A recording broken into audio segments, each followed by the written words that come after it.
So what happens when you tell your friends and family that you have decided to live in a car? Judgment? For some, yes. Some friends or family are going to judge the ish out of you. The true friends, the few percentage of truly decent people that love and care about you and want you to be your true unique self, may be a little bit concerned, but overall will love and support you, but most importantly, make you feel safe. And you'll just feel safe when you share this with them, and they'll give you a look of just love, and they'll say, look, if that's what you feel you got to do, I'm with you. You know what I mean? And so those are the real good people. Those are the people that you keep in your life and that you make that extra effort for. The people that you have to walk on eggshells to get ready to tell, and then when you tell them, all fucking eggshells break, get rid of them. Get rid of them. I'm going to share with you my journey. Okay? For many people, and first let me just say this, which I've referenced in other videos about whether you decide to live in your car or live in an RV or whatever you're going to do.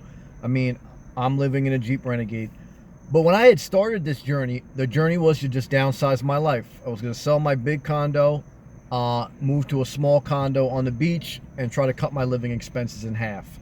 And as I got closer to the evolution of that process, I ended up living in my car. I'm not going to go through that whole story again. So then, when I got to that point where I realized, well, I'm going to, try living in my car and see how it works. Live a completely downsized, a completely minimalistic life and see how it goes. When I had reached that point, for me myself realizing that's what I was going to do, because I didn't plan that initially. When I had reached that point, I said, well, let me try it out. And when I reached that point, I said, I don't want to tell anybody yet, because for even me, it took me a while to kind of get my head around.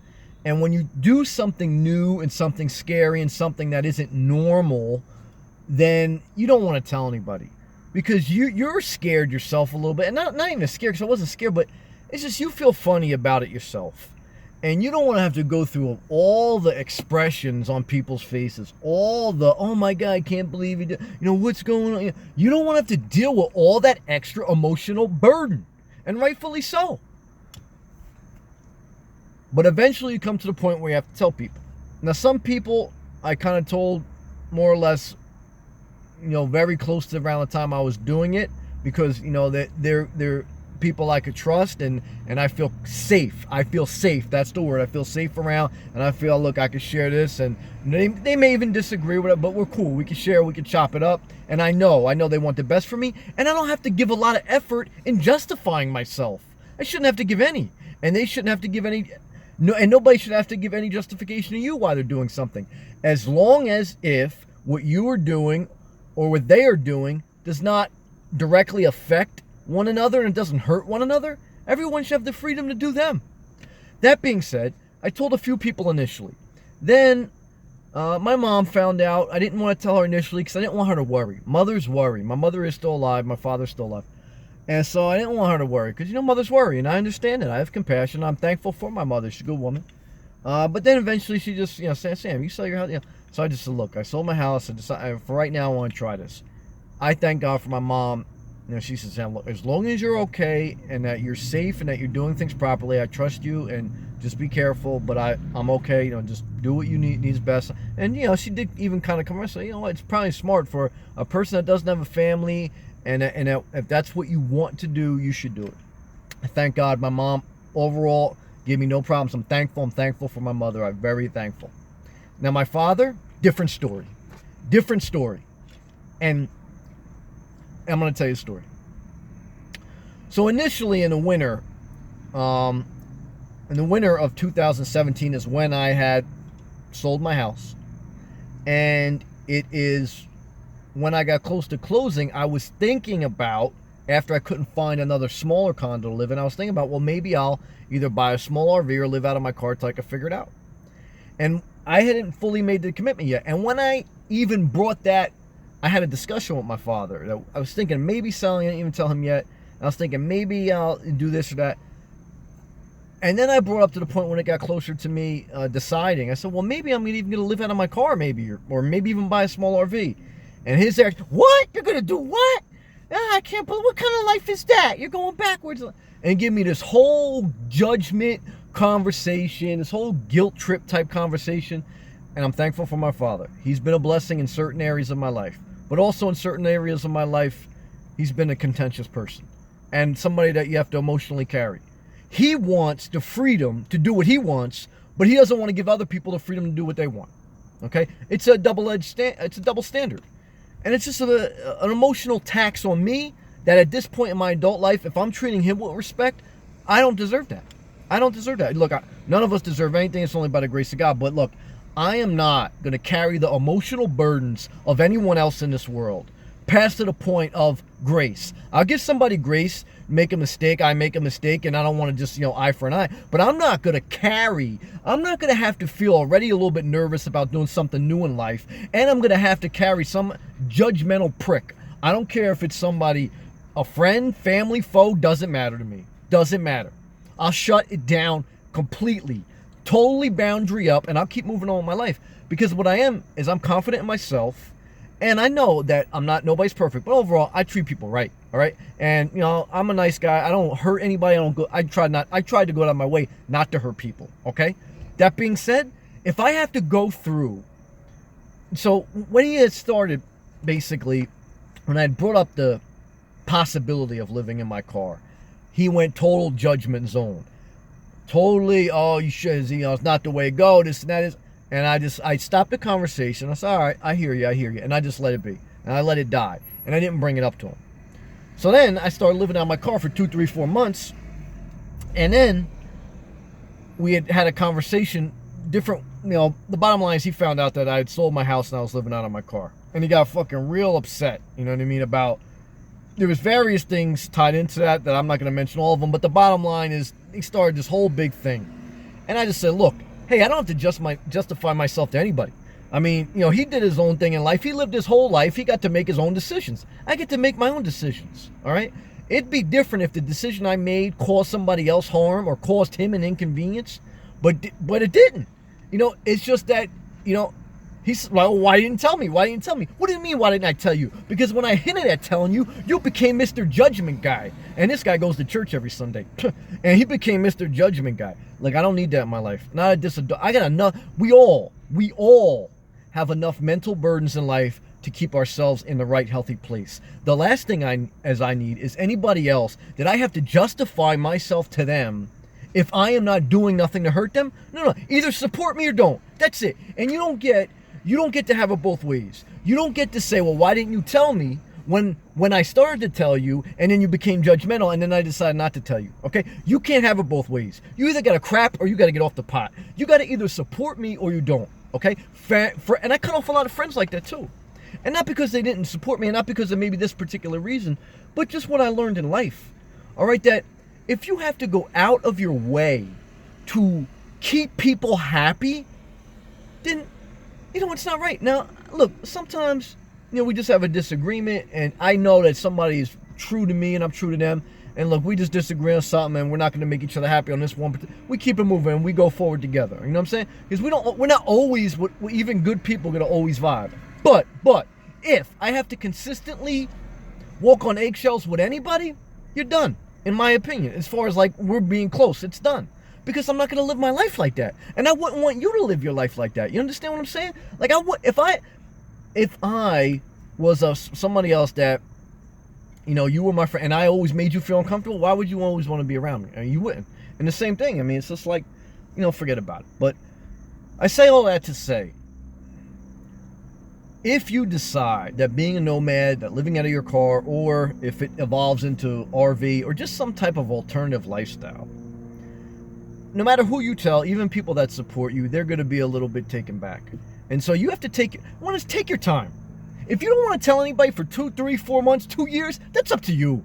All right? I don't get people kill me. Look, if you're not paying my bills, if you're not, look, and if you have helped me along the way, I don't owe you anything. Because if you did, then don't call it help. Call it that I owe you, and it's not done until I owe you. But if you've helped me, that's it. As soon as you help somebody, you don't owe them anything. Unless it's not help. Unless it's favor for a favor. And somebody better clearly spell that out. Because if not, they're a dishonest, disingenuine person, and you don't want anything to do with them. Some people will do you one favor, hold it over the head the rest of your life, and that person is an emotional manipulator. They are an emotional manipulator. They'll give you guilt trips throughout your life, and you don't need them. All right? You don't need them. You'll never be happy, and they'll never be happy. They like to spend their whole life keeping other people unhappy because they haven't found happiness. Fuck that. Fuck that. I'm not cursing. It doesn't even matter. I'm cursing. They're going to X this video out, whatever. It doesn't matter to me. Look.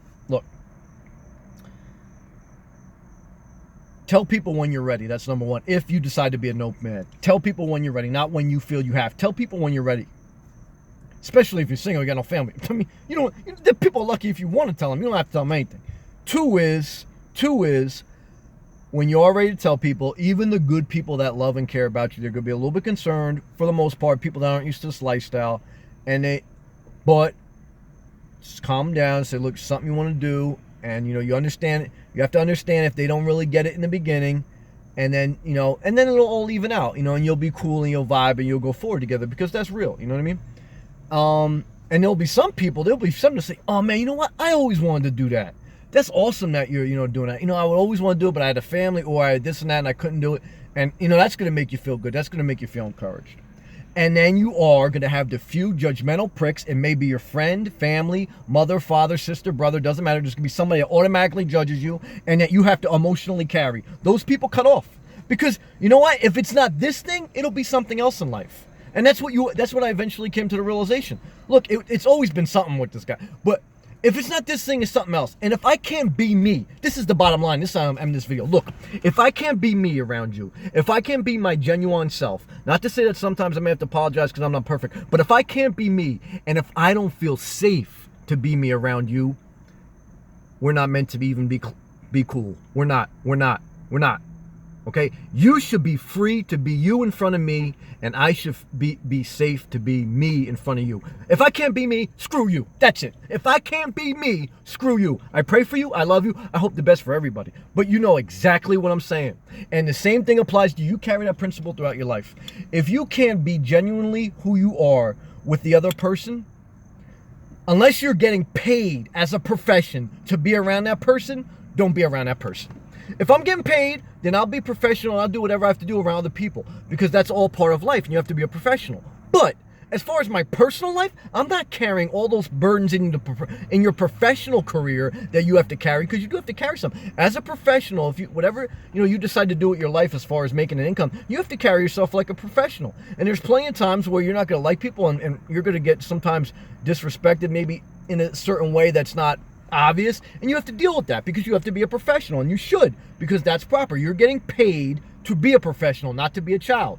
But you shouldn't have to carry all that weight, plus come into your personal life, and then not get paid to carry somebody else's crap because they can't emotionally handle their own life. Now you have to not only carry your own burdens, you have to carry theirs. Now look, I know the Bible says, that we should bear each other's burdens, but that means is basically we should, in my opinion, we should sympathize with one another. But I'm not carrying all the guilt trips of somebody else. I'm not doing it. And I'm not carrying the fact that they never got along with their parents and they got some unresolved issue. Now I got to deal with their unresolved issues plus my own. No.